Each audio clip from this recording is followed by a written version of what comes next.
नमस्कार। आप देख रहे हैं प्राइम टाइम, एक ऐसा शो जहां हम शोर नहीं सन्नाटे के सवाल पूछते हैं, जहां टीआरपी नहीं सच्चाई के तापमान को मापा जाता है। आज का विषय वो नहीं है जो आपको हर दूसरे चैनल पर दिखाया जा रहा है। हम आज बात करेंगे एक ऐसी नेता की जिनके नाम से कभी लखनऊ की सत्ता हिलती थी, जिनके एक भाषण से संसद में सन्नाटा छा जाता था।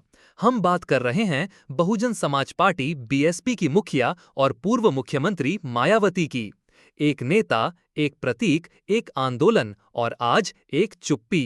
कहानी की शुरुआत एक स्कूल टीचर से 4 बार की मुख्यमंत्री तक का सफर। मायावती का जीवन कोई सामान्य राजनीतिक कहानी नहीं है। ये उस भारत की कहानी है जहां बहुजन वर्ग, जो संख्या में बहुसंख्यक हैं, ने खुद को पहली बार सत्ता के गलियारे में देखा। 1995 में जब मायावती पहली बार मुख्यमंत्री बनी तो न सिर्फ उत्तर प्रदेश की राजनीति हिल गई, बल्कि देश के राजनीतिक मानचित्र पर एक नई धारा का उदय हुआ।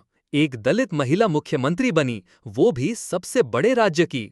इससे बड़ा प्रतीक क्या हो सकता था उस संविधान के लिए जिसकी प्रस्तावना में समानता लिखा है। ग्वालियर हाईकोर्ट और अंबेडकर मूर्ति विवाद, मायावती का हस्तक्षेप क्यों अहम है? 17 मई 2025 को ग्वालियर हाईकोर्ट परिसर में अंबेडकर की मूर्ति लगाने को लेकर जो विवाद हुआ, वो केवल एक मूर्ति का मामला नहीं था।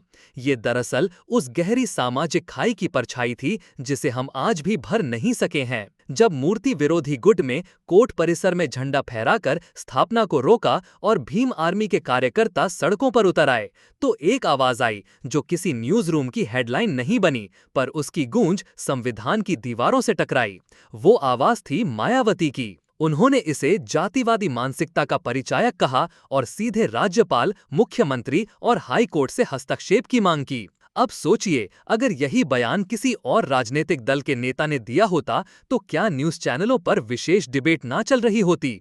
पर मायावती की आवाज को उस तरह का मंच नहीं मिला, क्योंकि दलित राजनीति इस दौर में सिर्फ वोट बैंक बनकर रह गई है। मायावती की चुप्पी, रणनीति या असहायता? एक वक्त था जब मायावती का हर कदम सियासी गलियारों में चर्चा का विषय बनता था, लेकिन अब वो कम बोलती हैं, बहुत कम। क्या ये चुप्पी कोई नई रणनीति है या फिर मौजूदा सियासी व्यवस्था में उनके लिए कोई मंच नहीं बचा? राजनीतिक पंडित कहते हैं कि मायावती की राजनीति काडर बेस्ड है, यानी उनके पास नारेबाजी करने वाले कार्यकर्ता नहीं बल्कि सिद्धांत से जुड़े अनुयायी हैं। पर यही काडर अब सोशल मीडिया की लड़ाई में कमजोर पड़ता जा रहा है। जहां बाकी नेता इंस्टाग्राम पर भाषण दे रहे हैं, वहां मायावती अब भी प्रेस रिलीज से काम चला रही हैं। आरएसएस, अंबेडकर और दलित विमर्श, मायावती की चेतावनी क्यों मायने रखती है? ग्वालियर विवाद में जब रेडिट जैसे प्लेटफॉर्म्स पर यह कहा गया कि आरएसएस अंबेडकर के खिलाफ है, तब सोशल मीडिया 2 भागों में बंट गया। पर एक चीज तय थी, मायावती के बयान ने दलित समुदाय के भीतर एक बार फिर स्मृति को जगा दिया। उन्होंने कहा कि जब सुप्रीम कोर्ट परिसर में अंबेडकर की मूर्ति हो सकती है, तो ग्वालियर में क्यों नहीं? ये सवाल सिर्फ मूर्ति का नहीं, प्रतिनिधित्व का है। उस वर्ग के प्रतिनिधित्व का जिसे आज भी बराबरी के अधिकारों के लिए अदालतों में, सड़कों पर और संसद में लड़ना पड़ता है। भीम आर्मी का उभार और मायावती की दूरी, एक जरूरी बहस। मायावती की राजनीति अब एक नए प्रतिद्वंदी से भी घिरी हुई है, भीम आर्मी और उसके नेता चंद्रशेखर आजाद, एक ऐसा युवा चेहरा जो दलित युवाओं की नई आवाज बन रहा है। पर मायावती और भीम आर्मी के बीच एक दूरी बनी हुई है। क्या मायावती अब भी अंबेडकरवादी राजनीति की एकमात्र वारिस हैं? या फिर अब ये नेतृत्व नारेबाजी और सोशल मीडिया पर स्टंट करने वालों के पास चला गया है, जो संविधान की कॉपी हाथ में लेकर संविधान को समझे बिना आगे बढ़ रहे हैं? मीडिया की भूमिका, क्यों मायावती गायब है आपके स्क्रीन से? आपने कभी गौर किया, जब भी कोई सवर्ण नेता कुछ बोलता है तो डिबेट की हेडलाइन बनती है, पर जब मायावती जैसे नेता बोलते हैं तो चैनलों की स्क्रीन पर वो एक कोने में छोटी सी टिकर बन जाती है। ये सिर्फ एक संयोग नहीं है, ये उस मीडिया की चालाकी है जो दलित मुद्दों को कमर्शियल नहीं मानता। वो मायावती को न्यूज वर्दी नहीं मानते, क्योंकि उनकी राजनीति बिकाऊ नहीं है, विचारधारा पर टिकी है। मायावती न्यूज रूम की टीआरपी नहीं बढ़ाती, पर हाशिए पर खड़े करोड़ों लोगों की उम्मीद जरूर हैं। इतिहास गवाह है, मायावती ने सत्ता को नहीं, सिद्धांत को चुना है। 1995 में जब बीजेपी ने समर्थन वापसी की धमकी दी, तब मायावती ने सत्ता छोड़ दी। उन्होंने कहा, अगर सरकार जाती है तो जाए, मैं समझौता नहीं करूंगी। आप इस दौर के किसी और नेता से पूछिए, क्या वो ऐसा साहस कर सकते हैं? जब नेता रातों रात पार्टी बदल लेते हैं, तब मायावती की राजनैतिक ईमानदारी उस लोकतंत्र की आंख बची नैतिक पूंजी जैसी लगती है। गौरव और गरिमा की राजनीति, बीजेपी के नेता की घटना और मायावती की चुप्पी।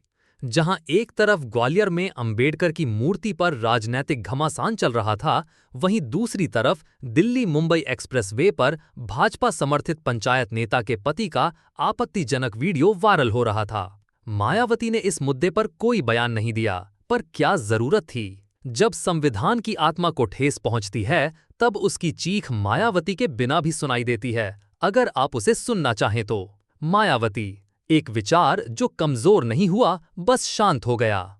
आज मायावती के लिए कोई बड़ी सियासी रैली नहीं होती, ना ही कोई चैनल उनकी प्रेस कॉन्फ्रेंस को लाइव दिखाता है। लेकिन क्या इसका मतलब ये है कि वो अप्रासंगिक हो गई हैं? बिल्कुल नहीं। मायावती आज भी उस वर्ग की आवाज हैं जो संविधान में विश्वास रखता है। वो आज भी एक ऐसी नेता हैं जो विकास के झांसे में नहीं, सम्मान की बात करती हैं। और शायद यही वजह है कि मौजूदा दौर की राजनीति में वो असहज करती हैं। क्योंकि जब सब चुप हो जाते हैं, तब मायावती एक प्रेस रिलीज से भी तूफान ला सकती हैं।